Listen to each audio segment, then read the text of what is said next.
Governor, what's the reaction to the drawing? Are you seeing vaccination numbers go up? I mean, $1 million, that's a game changer. Well, I think we could all use a round of beer when this thing's over. Yeah, we're seeing a great reaction to the $1 million giveaway. We're also going to be providing details today on some $50,000 scholarships that we're giving kids 12 to 17 to get that incentive for kids in there. So just as demand was otherwise slowing, I think it provided an extra impetus for people who had been putting it off to say, you know what, I want to be entered in the $1 million drawing. And we're going to announce our first winner this Friday. Darn right. As of this morning, your state, Colorado, 45% of your population is fully vaccinated. So let's talk about how the reopening is going. What are businesses telling you? What are workers telling you? Schools? You know, we've largely been open for several months, but what we just recently took away, like other places, are the restrictions on the largest events. But we've, the economy is doing well. People are excited to get out and about, to spend money that they have. Many of them got the government stimulus check and are out there spending that. There's still higher than usual unemployment. And part of that is people that are just trying to get ready to go back to work. And many of them wanted to be fully vaccinated before they began their job search. Now they are. And they're ready to get back to work.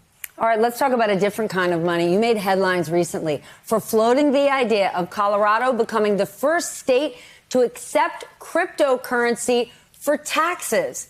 How serious are you, and how would this work given how secretive crypto is?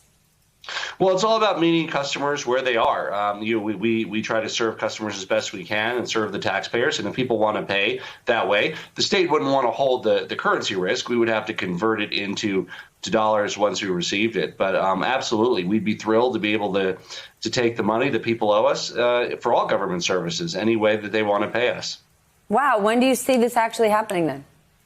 Well, there's some legal complexities around it, but we're seeing whether there's a way to work through that and make it possible. And I think there's more and more stores and retail establishments that are also looking into accepting those kinds of Bitcoin and cyber currencies. So, I think government's no exception. We do business with people. People have to pay us, and we want to make it as easy as possible. It's still only a small fraction of people that would rather pay that way than pay with dollars. But, we want to accommodate everybody in Colorado. Speaking of cyber, I do have to ask you about this major cyber attack on the world's largest meat supplier, JBS.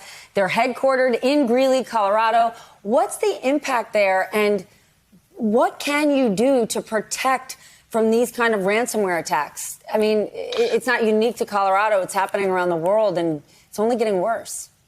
Yeah, well, first of all, people should know that there's a major impact to this, not just to the folks who work there who've already been through a hard year with lost 7 of their coworkers to coronavirus, also to customers with drying up supply in the meat supply chain, to producers.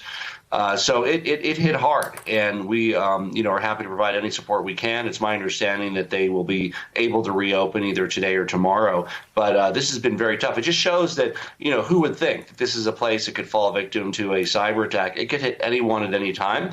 And we know that there's bad actors out there that are intent on sowing chaos and destruction in the United States.